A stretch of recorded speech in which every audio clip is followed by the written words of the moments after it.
Un saludo, estimados alumnos, bienvenidos a su clase de Publicidad 1, correspondiente al día 15 de octubre de 2025. En esta segunda parte de la clase continuamos viendo los sistemas de negocios. Una de las formas más importantes para desarrollar un sistema de negocios es crear una organización. Y esa organización la solemos reflejar a través de un esquema, el cual se conoce con el nombre de organigrama. El organigrama refleja pues una representación visual de las funciones y cargos con los que se desarrolla una empresa. Otra cosa son los procesos y otra cosa es la cadena de valor. Pero por el momento vamos a estudiar el tema del organigrama. Un organigrama fundamental de una empresa representa visualmente su estructura jerárquica, mostrando cómo se distribuyen los departamentos, funciones y quién reporta a quién.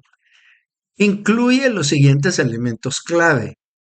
La alta dirección en la cima, seguida por los departamentos funcionales, como son finanzas, ventas, marketing, recursos humanos y en la base los puestos de trabajo.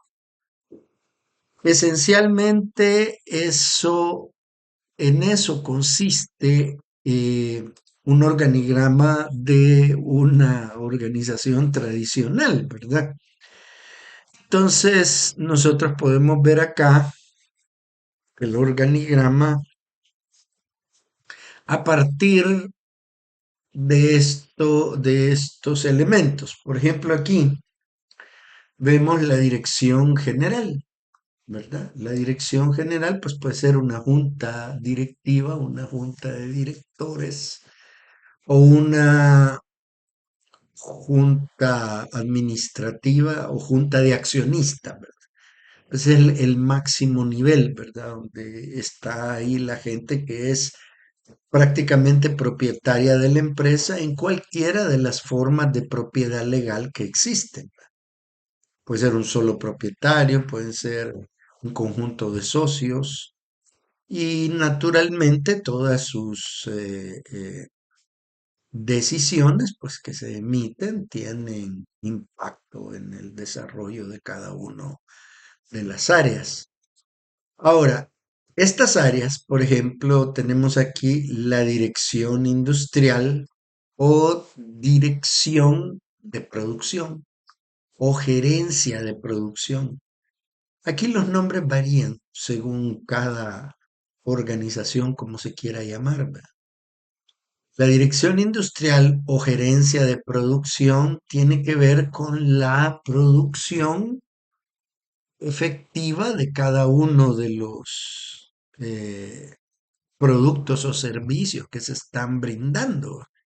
Y su función es coordinar el acceso de materia prima, la contratación de trabajadores y la organización del proceso de producción para que este sistema de producción funcione como un reloj y que pueda existir ahí una coordinación verdaderamente fuerte, ¿verdad?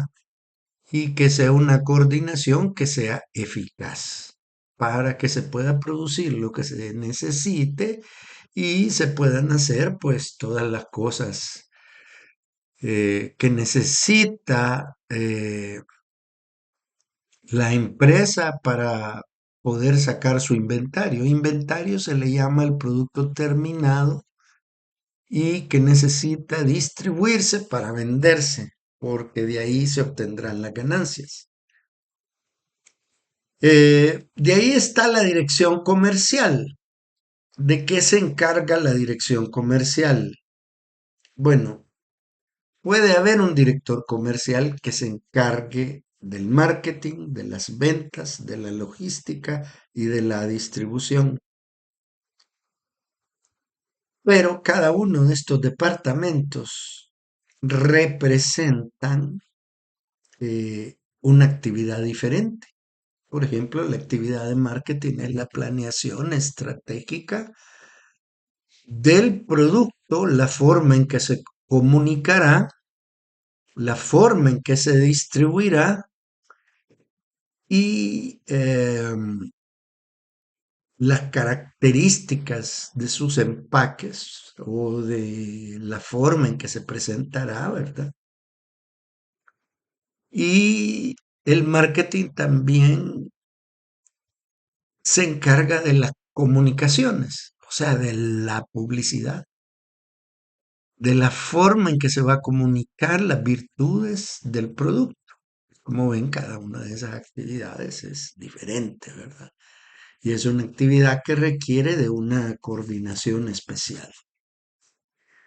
Luego tenemos la dirección comercial, que esta dirección comercial se refiere a las ventas. Dentro de la dirección comercial está el tema de las ventas, que es la coordinación específica de la fuerza de ventas de una empresa.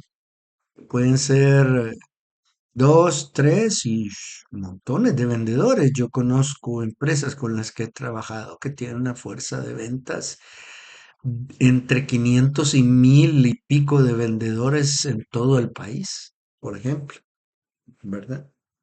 Entonces imagínense coordinar todo este grupo humano para organizarlos por zonas, para procesar los pedidos, para preparar los pedidos y solicitar su producción a la dirección industrial y luego para supervisar su entrega y después gestionar los pagos de esos productos. Eso es lo que hace ventas, ¿verdad? Gestiona los pagos y aparte de eso también pues eh, entrega las comisiones a los vendedores o a la dirección financiera para que emita cheques y se les pague a los vendedores por comisión ingresada a la empresa, ¿verdad? Y por sus ventas. Luego está el tema de la logística. La logística se refiere a la coordinación de la llegada de materia prima, a la coordinación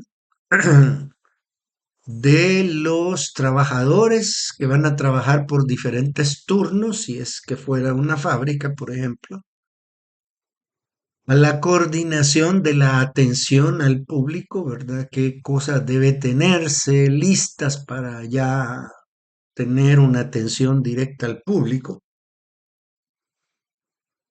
Y luego también la distribución del producto hacia los puntos de venta y hacia donde los clientes pues nos compran, ¿verdad? Eso es la logística. Y la distribución, pues se refiere a eso. La diferencia entre logística y distribución es que la logística tiene que ver con todo el proceso productivo, desde la petición de materia prima hasta la llegada de la materia prima, su procesamiento, cómo se va a coordinar, qué trabajadores y a qué horas y cómo y cuándo van a estar ahí, ¿vea? Hasta el tema de la distribución, que el tema de la distribución es muy complejo y se suele manejar en coordinación con logística, pero se encarga exclusivamente de llevar el producto de la fábrica a los puntos de venta.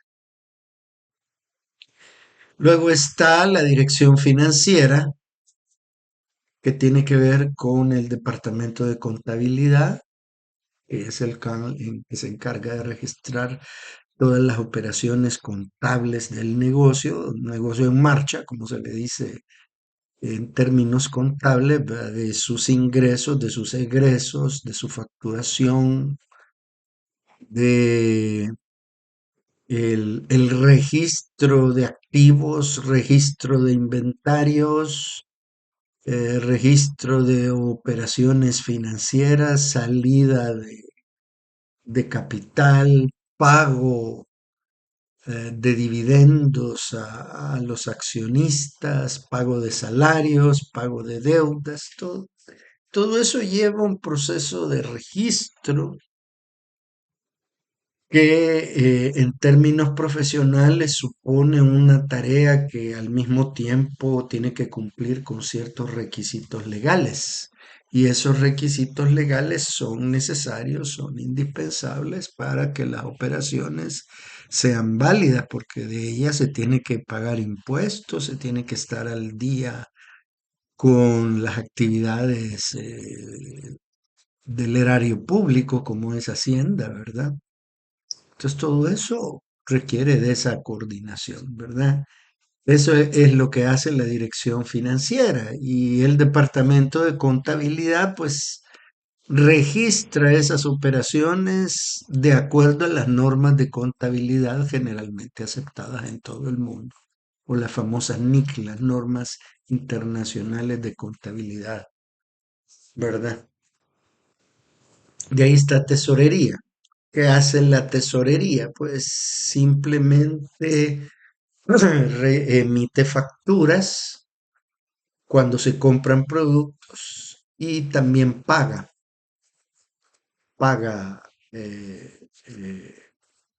cheques. Eso es el proceso final de entrada y salida de recursos, ¿verdad? Cheques, efectivo, lo que sea. Luego el control de la gestión. Pues el control de la gestión es, digamos, controlar a un cajero, ¿verdad? A ver cuánto ha recibido este día, la apertura, autorizar la apertura de la caja. Si el negocio es, pues lleva una caja, pues se hace la apertura, ¿verdad? Y el cierre de la misma. Cuando se cierra la caja, se cierra el proceso. Y eso no necesariamente porque termine un día de trabajo. Ustedes, yo me imagino que más de alguno de ustedes ha podido ver los cierres de caja en los supermercados, que de pronto llega el encargado de control de gestión o la encargada que retira totalmente el dinero de la caja junto con todo el papeleo que se haya efectuado, con todos los tiquetes, con todas las compras que se ha hecho y se cuenta el dinero y se hace lo que se conoce como un arqueo. El arqueo es saber cuánto dinero hay en caja, cuánto te dieron al inicio y con cuánto estás al cierre de esta operación. Esta operación puede ocurrir, digamos, la apertura temprano en la mañana y el cierre, puede ocurrir un cierre a mediodía, a las 12 en punto, a la 1 de la tarde o a las 2 de la tarde, que son horas de bajo tráfico, pues puedes cerrar una caja para hacer el arqueo, ¿verdad? Y entonces ahí se controla de que el efectivo pues sea conforme a documentos, ¿verdad? Entonces eso se entrega y pasa a procesarse a contabilidad, quien hará el dictamen y recibirá ese dinero y dirá que las operaciones cuadran, es decir, lo ingresado versus lo gastado y lo erogado se corresponden, ¿verdad? Para decirlo en términos no contables, ¿verdad? Luego está la informática, que siempre es parte de la dirección financiera, porque casi hoy todas las operaciones se emiten tickets, se emite facturación, todo es electrónico, ¿va? Y recientemente El Salvador pues acaba de adoptar todo el sistema electrónico del IVA y todo eso, incluso para las personas individuales. La gestión del IVA se ha hecho ya vía electrónica, ¿verdad? Y ya uno tiene que emitir facturación electrónica y ya tiene que restringirse y limitarse a lo legal, ¿verdad? Esa es lo que hace la informática, ¿verdad? El departamento de informática se encarga, pues, de revisar que todos los sistemas estén conforme a ello. pero se refieren a sistemas de control financiero. Informática, puede haber informática también, mis estimados, ahí en-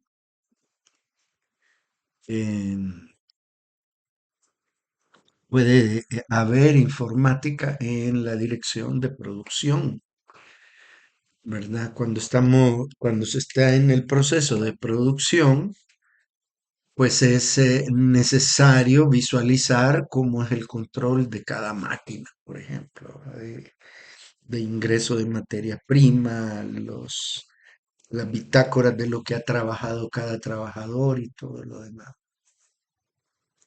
Y a la larga, después eso también pasa a control contable. También puede haber un software para marketing, para diseñar y controlar todas las operaciones de marketing.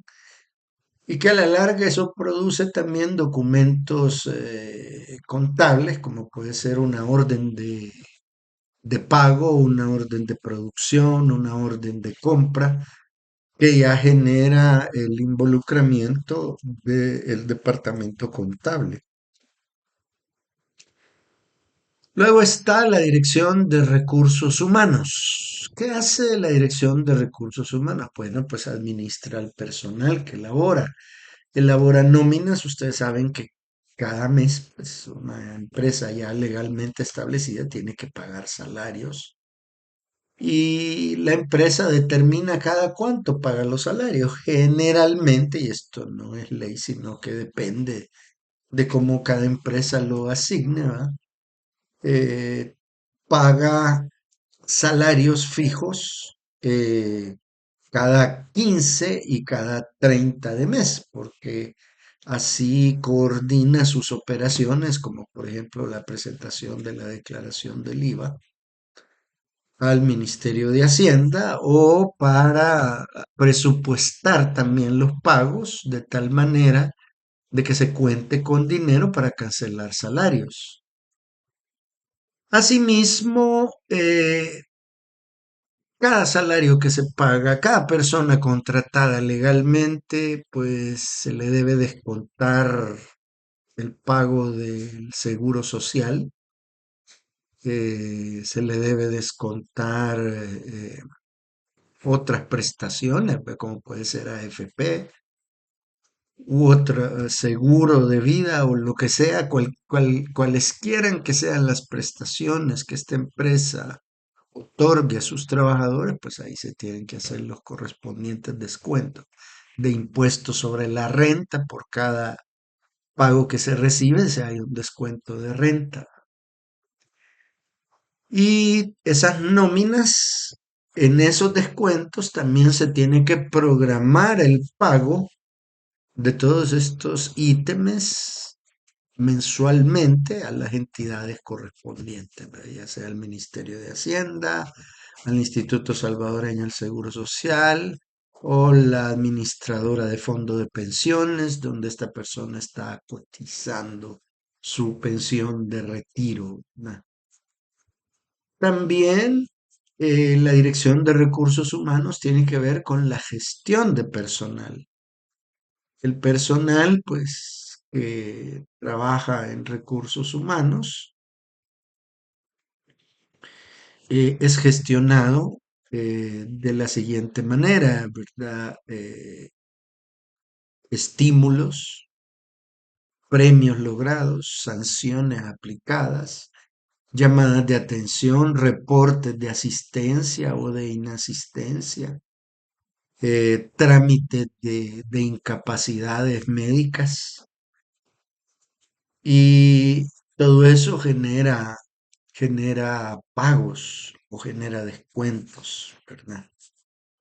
Entonces a todo eso se le llama gestión de personal. También la gestión de personal puede encargarse de capacitaciones, de dar capacitaciones ya sea de estímulo o capacitación técnica, ¿verdad? De motivación para el trabajo. Y en fin, todas estas cosas que hacen que un trabajador pues dé su rendimiento. De ahí puede gestionar un proceso de carrera dentro de la empresa. Es más fácil, digamos, para una persona eh, en las áreas de mercadeo y de ventas gestionar una carrera ascendente, porque si la empresa logra estímulos en esa área, esta empresa puede hacer de que la persona se sienta motivada siempre a trabajar mejor, logrando metas de ventas, logrando metas de producción, ¿verdad? Y estas metas que el trabajador pueda demostrar que con ese trabajo que ha hecho, la empresa ha ganado tanto. Gracias a que yo traje estos clientes, pues yo podría aspirar a una comisión aparte de mi salario, que eso se suele dar en venta. Tengo un salario por estar desarrollando una actividad X y este salario por esa actividad X es recompensada si yo consigo más clientes, si yo cierro negocios de alto monto que han de beneficiar a toda la empresa. Entonces, incluso hay empresas, y esto se ve en las grandes empresas estadounidenses, que eh, los CEOs o los gerentes de algún área determinada que hayan desarrollado un altísimo nivel de productividad o de logros específicos para las empresas, terminan estimulándolos con la propiedad de empresas. Se les da la oportunidad de que compren parte de la empresa, de que formen parte del núcleo de accionistas, ¿verdad? Eh, y este es el caso, por ejemplo, de Steve Wozniak y de Steve Ballmer. Steve Wozniak en Apple fue la persona mano derecha de Steve Jobs y eh, cuando Apple fue fundada, Steve Jobs pues era el máximo accionista y Steve Ballmer, que había sido la persona con la que empezó y a la cual él le pagaba su salario, pues decidió mejor hacerlo su socio. ¿Verdad? Y ahí Steve Ballmer fue, perdón, Steve Wozniak fue de los primeros socios de Apple. ¿No? Y lo mismo sucedió con Microsoft, que fue fundada por Paul Allen y Bill Gates. Deciden hacer socio a Steve Ballmer. Steve Ballmer, que era su financiero, y que gracias a su buena dirección financiera, sus consejos y todo eso, logró levantar la empresa hasta convertirla en el monstruo multinacional que es hoy, pues automáticamente, mira, no te queremos pagar el salario, que son muy caros, ahora hacete socio, venite, ¿verdad? Y claro, Steve Ballmer, para Steve Ballmer fue un estímulo grande. Entonces, vean, esa es la forma de gestionar personal, es decir, un elemento humano puede ser valorado por la empresa de una manera grande, ¿verdad? Si éste demuestra, pues, no solo lealtad, sino que capacidad, ante todo capacidad. Luego, la Dirección de Recursos Humanos tiene que trabajar sobre la base de las relaciones laborales. No todas las empresas tienen una, eh, una reglamentación sobre las relaciones laborales, pero hay una relación básica que incluso se entiende desde la perspectiva de los organismos como el Ministerio de Trabajo, ¿verdad? Por ejemplo, el Ministerio de Trabajo regula un poco este tema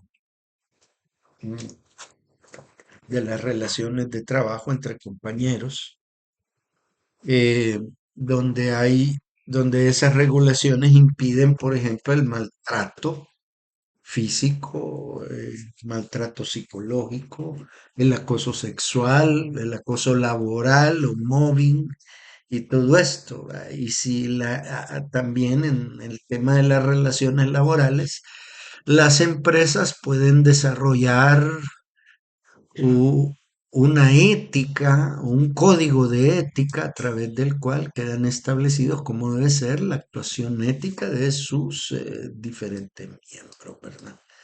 De lo que se espera que hagan. Y finalmente, la formación, que ya hablábamos algo de ello en cuanto a gestión de personal. La formación de personal en todas las áreas. ¿Cómo vamos a formar desde obreros, desde personas que están en el área de producción, supervisores, en marketing, venta, logística, distribución, en contabilidad? O sea, ¿cómo capacitar a un personal capacitado es un personal que se vuelve más eficiente y que logra cumplir con las metas propuestas, ¿verdad? Bien, esto es pues, toda vez que estamos hablando aquí ya del proceso de organigrama y organización empresarial. Bien, aquí tenemos, por ejemplo, otro sistema de organización donde contamos con un director general, un director de ingeniería, que puede ser de producción. En este caso tenemos aquí a un jefe de proyecto, a una jefa de equipo de la sección de presupuesto, una jefa de equipo de la sección técnica, un jefe de equipo, sección de construcción y luego una directora de marketing que pues tiene jefa de equipo, un team leader, una sección de operaciones, eh, una directora de diseño para un departamento de diseño, donde tenemos un jefe de equipo de sección visual, jefa de equipo, sección de diseño gráfico y una jefa de equipo para sección de interfaz del usuario. Esto es como la organización de una entidad dedicada al diseño informático, ¿verdad? De ahí el director de finanzas, sección de contabilidad y de cajeros. Vean, cambian los nombres, pero las funciones suelen ser las mismas. Lo que yo les he presentado ahí ha sido el primer esquema, un esquema tradicional y este esquema un esquema mucho más específico. Cada empresa tiene su propio organigrama y su sistema a través del cual habrá de funcionar. El otro tema importante que debemos ver en esta clase es la cadena de valor representativa de una empresa. ¿Qué es una cadena de valor empresarial? Llamada también cadena de valor, es un modelo teórico, fíjense bien, es teórico, que permite describir el desarrollo de las actividades de una organización empresarial generando valor al producto final y que este término pues, fue descrito y popularizado en su obra de Michael Porter, en su obra Competitive Advantage, Creating and Sustaining Superior Performance. Quiere decir, ventaja competitiva, crear y sostener un desempeño superior. Esta es la obra de Porter, ¿verdad? Y Porter es prácticamente un economista inglés especialista en competitividad de empresas y países. Acá en El Salvador, Michael Porter le hizo a El Salvador un estudio al cual se le llamó Currículum Nacional de El Salvador.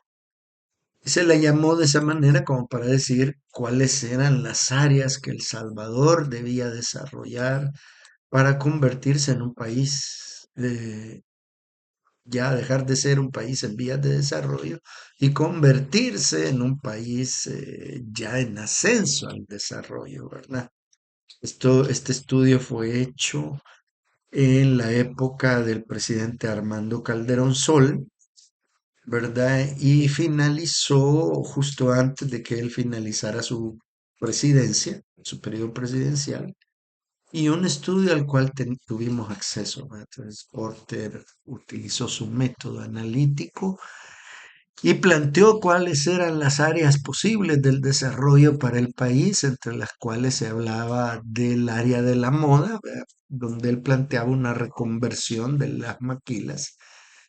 No decía que desaparecieran las maquilas, sino que simplemente aprovechar ese gran talento que existían en las mujeres que trabajaban en la maquila para reconvertirlas a empresas de moda, donde la moda y la creación de moda es el alto valor competitivo, ¿verdad? Donde también podían buscar mercados en América Latina, no tenían por qué ir a competir a los grandes mercados de la moda de Europa o de Estados Unidos o de Oriente, ¿verdad? Sino que buscar mercados en el área latinoamericana. La otra área que propuso Porter para desarrollar para El Salvador era el clúster del café. El clúster del café. El Salvador producía café, pero no sabía cómo darle valor. En cambio, él ponía el ejemplo de Italia. Italia no produce ni un grano de café y sin embargo le obtiene un valor muy superior a cada grano de café. Porque si ustedes se dan cuenta, Italia es la gran inventora de la forma de cómo preparar el café. Si no vean todos los nombres, ¿verdad? El cappuccino es italiano, el macchiato, el, eh, el espresso y todos los nombres que tienen los cafés, ¿verdad? Café latte, ¿verdad? Y así, entonces, sí, italiano, ¿verdad? Todo el desarrollo de la industria cafetalera y además ha aportado las máquinas baristas, que después de un estudio químico y todo eso es un verdadero laboratorio para preparar café de alta calidad, ¿verdad?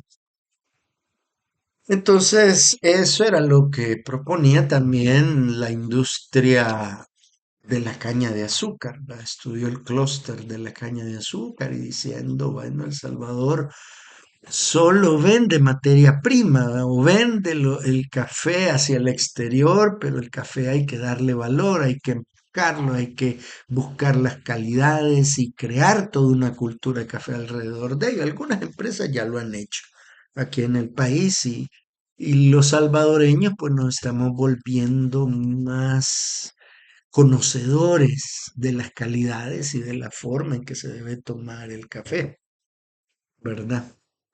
Y luego lo otro es también referente a la caña de azúcar. Cómo explotar mejor el tema de la caña de azúcar, que no sea únicamente por el tema de mandar grandes toneladas de sacos de azúcar, ¿verdad? Al exterior o a las ventas de materias primas o de commodities, donde se obtenía una ganancia mucho, muy inferior a lo que normalmente se había programado. Entonces, Porter proponía transformar esa industria del azúcar en derivados que se pueden hacer del azúcar, va incluyendo los productos de no azúcar, parece mentira, los productos hechos de caña o compotas o también eh,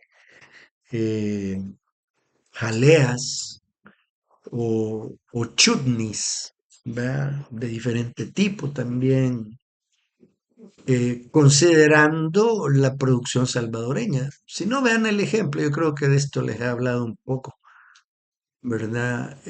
Vean ustedes en temporada de mangos cuánto mango se pierde y mucho de ese mango podría utilizarse para producir jaleas, ¿verdad? Y exportarlas ya bajo un paquete, bajo un nombre. Y la otra cosa que proponía Porter también era el clúster turístico. Como El Salvador tenía turismo en la época del doctor Armando Calderón Sol, pues no de la cuantía como la que se tiene actualmente, pero el clúster turístico implicaba una asociación directa entre los operadores turísticos en el extranjero, las líneas aéreas, los hoteles, los restaurantes y toda la base operativa de restaurantes, de tour operadores, de personas que llevaban a los diferentes destinos turísticos, a los turistas, de guías, ¿verdad? Especializados en materia de cultura o de conocimiento de las diferentes áreas del turismo nacional, ¿verdad? Entonces a eso invitaba Porter a convertir esa industria que estaba en ciernes, a convertirla en una industria coordinada y con estándares.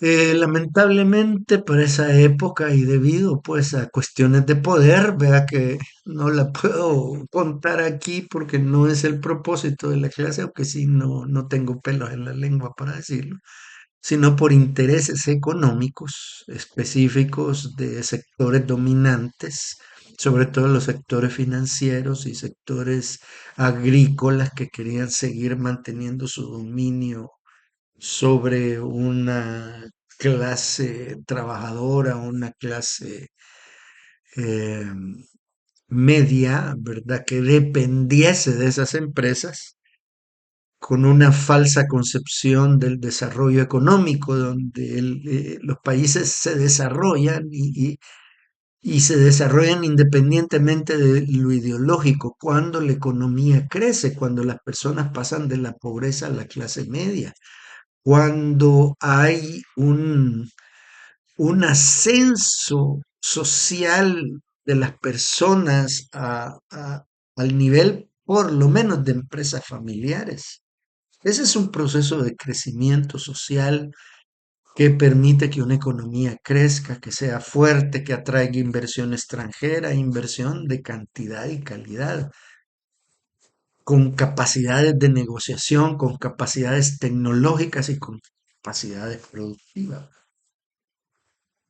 Lamentablemente, en la época de estos gobiernos, esto no fue tomado en serio e incluso surgieron aversiones de parte de la industria de la maquila, porque Porter dijo claramente en ese discurso, mire, la apuesta que El Salvador ha hecho, que es proponerse internacionalmente como mano de obra barata, es ofensivo, porque cómo una empresa puede estar orgullosa de sus ganancias y de su progreso financiero y económico a costa de la pobreza de sus propios empleados. Esa frase no cayó nada bien entre los maquileros, porque para la maquila el secreto de la productividad estaba en tener mano de obra barata y que era un elemento central de su cadena productiva. Entonces vean ustedes, esto era lo que proponía Porter para El Salvador, que era como una primera hoja de ruta para el desarrollo del país como una entidad económicamente sostenible. En la actualidad parece que El Salvador sí lleva un rumbo en esa dirección, ¿verdad? Y lo digo sin ninguna vinculación ideológica, sino que observando hechos directos. El presidente Bukele, gracias a su gestión, ha podido atraer inversión, está haciendo un núcleo de transformaciones sociales que a la mayoría, la inmensa de la mayoría de la población, están desatando sus fuerzas productivas.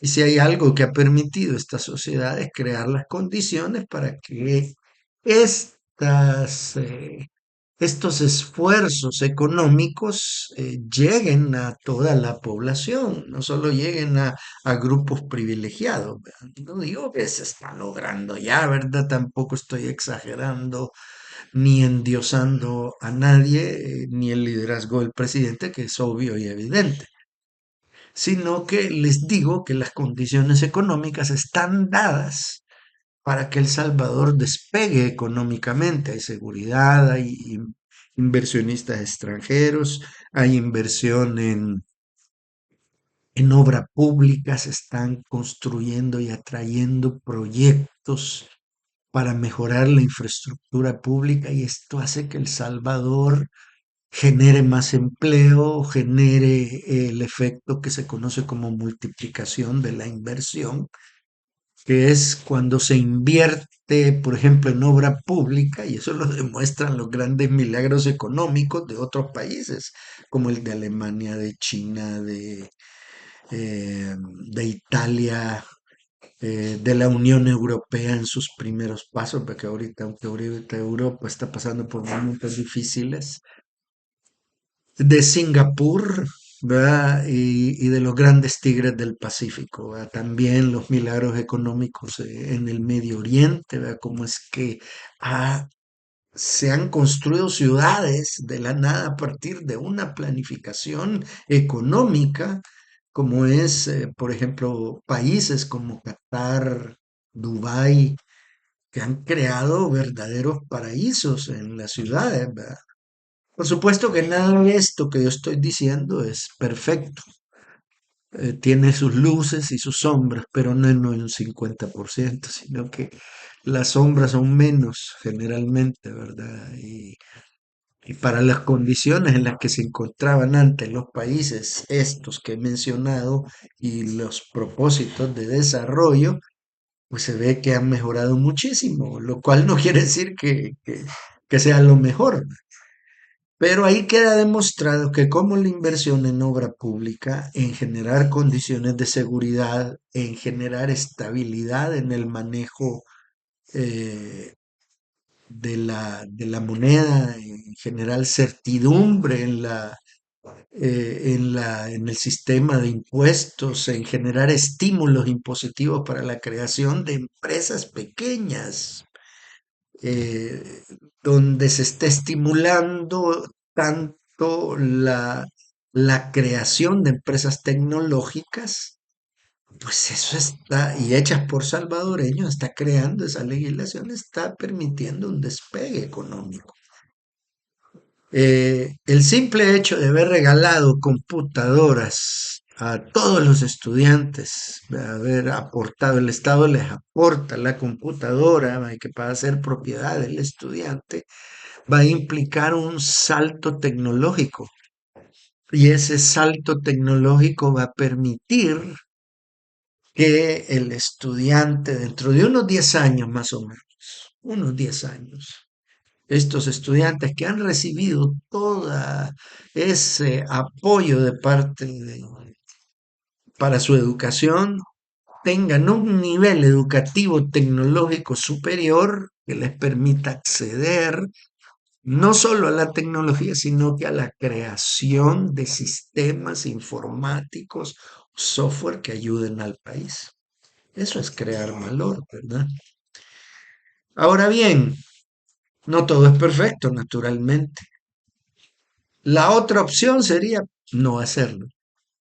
Y no hacerlo, ¿qué implica? Conservar sistemas de producción antiguos, un agrarismo de los años 50, 60, latifundismo, minifundismo, conservar una estructura de poder anquilosada que mantiene a los más ricos siendo más ricos y a los más pobres, cuando el nivel de desarrollo se sabe que si una clase asciende no es que le haga competencia a los ricos viejos, sino que al contrario, crece la base social, crece las posibilidades de compra del mercado y por ende crece el poder adquisitivo de las personas. Al crecer el poder adquisitivo de las personas, pues la economía se eleva. Y una de las cosas que yo he notado, y ustedes desmiéntanme si creen que no es cierto, el simple hecho de que haya seguridad ha desatado las fuerzas productivas de la gente que más lo necesita. La gente que vivía en las colonias, que vive en los lugares que estuvieron azotadas por el flagelo de las pandillas, ahora pueden abrir negocios sin temor a dedicar el 50, 70%, a veces hasta el 100% de su ganancia diaria destinada a la delincuencia, a pagar esas rentas injustas y que dañaron tanto la economía de la familia salvadoreña. Ahora no, donde usted ve, había gente que hizo, que escondió sus ahorros. Los escondió en el banco, los escondió debajo del colchón, los escondió en cualquier lado, menos para poner un negocio. Eran personas que podían haber puesto un negocio, podían haberlo echado a andar, pero no lo hacían porque decían, más tardo yo en abrir un negocio que el marero me caiga para pedirme renta. Hoy eso ya no es posible. Y eso ha desatado la fuerza productiva. Mire cuánto negocio nuevo hay. Y no me refiero solo al centro histórico, que el centro histórico lo que está mostrando es un crecimiento un poco más democratizado, donde ha visto alta inversión, porque se ha habido alta inversión, no lo podemos negar, pero también inversión de clase media, de gente que vio la oportunidad. También los pequeños negocios como tienditas, negocios familiares, pupuserías, ventas de ropa, pequeños almacenes, comedores. Toda esta economía que antes era de subsistencia, hoy puede ser que deje de ser de subsistencia y se convierte en una empresa más formal. ¿Verdad? Esa es la siguiente fase. En lugares donde no había, en lugares donde estaba totalmente cerrada al proceso de transformación económica. Eso es crear valor para un país. Y si las condiciones están dadas para un país, por supuesto que lo estará para los negocios. Veamos el modelo de Porter de la cadena de valor empresarial. Bien, aquí vemos, por ejemplo, está formado de actividades y costos primarios y luego las actividades de apoyo y costos. Las actividades y costos primarios se refiere a esa cadena productiva donde se lleva a cabo la fabricación de un producto o servicio. Y aquí vamos a hablar genéricamente, porque hay enormes diferencias entre un producto manufacturado y el servicio. Por ejemplo, el manejo de la cadena de abastecimiento, esto es cómo una empresa se abastece para obtener materia prima para producir su producto. Como cosa sencilla, una pupusería, ¿verdad? Cómo se abastece de maíz para hacer la masa de queso, de chicharrón, de toda la materia prima que necesita para producir, de tomate, y cómo la va a manejar. Mientras más profesional sea ese manejo, la pupusería va a tener más altos rendimientos de producción y de dinero. De ahí, de ese proceso, se pasa al diseño de operaciones. El diseño de operaciones va, entra la materia prima, pasa por la máquina A, después a la máquina B, de ahí entra esta materia prima, se mezcla con esta, se hace esto, se tiene el caso de las pupusas, una plancha donde una vez colocada la masa, el queso, el chicharrón, en guacalitos o en sitios especiales, ¿verdad? Donde tiene eso, pues una vez de eso, pues se procede a palmear y a tirar. O las famosas máquinas de hacer tortillas. Hay máquinas ya de hacer tortillas salvadoreñas. ¿Verdad? Y luego el proceso de distribución. Una vez finalizado ese proceso, las actividades, costos y activos referentes a la distribución física del producto a los compradores. Almacenamiento de bienes terminados, ¿ve? Porque cualesquiera que sean los bienes, pues usted los tiene que almacenar. Bueno, en el caso de las pupusas, difícilmente se van a almacenar, ¿verdad? Porque es para consumo inmediato, igual que los alimentos. Pero digamos que estamos hablando de productividad fabril, ¿verdad? Entonces esos productos quedan almacenados, guardados, contabilizados y después llevados a su proceso, ¿verdad? Un procesamiento de pedidos, levantamiento y empaque de pedidos, transporte, operaciones de entregas vehiculares, establecimiento y soporte de una red de distribuidores. Esa es la distribución. Luego las ventas y el marketing. ¿Verdad? Esto pues lo conocemos un poco más porque hemos estado hablando mucho de ello. ¿Va? Actividades, costos y activos relacionados a la fuerza de ventas, que ya expliqué cómo se desarrolla, la publicidad y promoción, que es lo que estamos viendo en toda esta materia, la investigación y desarrollo o planeación de mercado y soporte para los distribuidores, ¿verdad? ¿Cómo vamos a hacer? ¿Cómo vamos a negociar con los distribuidores?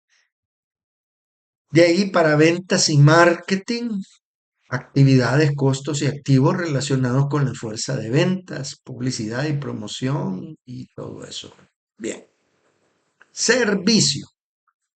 Actividades, costos y activos relacionados a la asistencia a compradores como instalaciones, entrega de refacciones, mantenimiento y reparación, asistencia técnica, atención a los compradores y quejas, que todo eso es importante, forma parte, no solo fabricamos algo, sino que debemos entregar un servicio.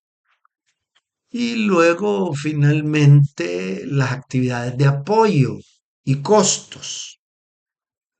Esta es la actividad y costos primarios. La actividad de apoyo y costos es, por ejemplo, investigación y desarrollo de productos.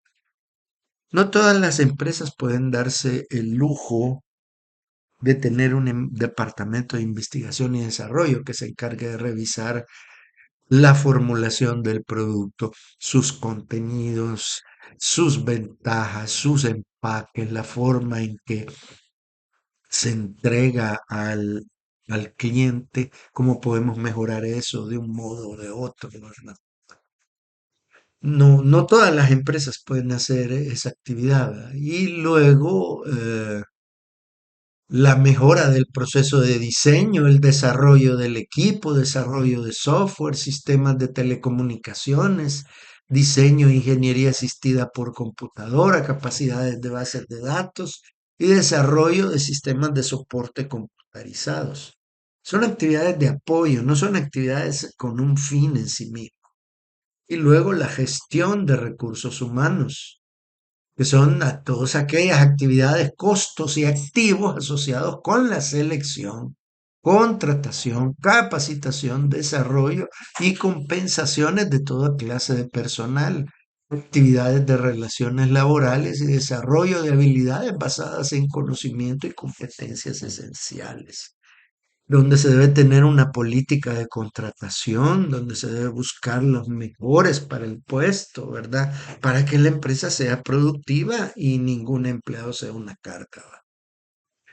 Luego, la administración general, que es actividad de apoyo, actividades, costos y activos relacionados con la administración, contabilidad y finanzas, asuntos legales y regulatorios, seguridad e higiene, gestión de sistemas de información, formación de alianzas estratégicas, colaboraciones con socios estratégicos y otras funciones de carácter directivo. Esta es la cadena de valor. Y estas funciones las puede tener una microempresa, así como lo oye. Si ustedes, digamos, deciden lanzar su negocio de servicios profesionales en diseño gráfico, se compran una maquinaria y empiezan a trabajar, tienen que pensar en estas funciones. Estas funciones no representan personas, representa trabajo que hay que hacer para crear un sistema de negocios. Ahora, ¿cómo se crea un sistema de negocios? Pues ese será material que veremos la próxima semana en nuestra clase, cómo crear el sistema de negocios y de ahí ver que una vez que hemos conocido eso ya podemos analizar el universo transmedia y la forma en cómo divulgamos la propuesta de valor empresarial. Bueno, estimados, este ha sido el segundo video de este día.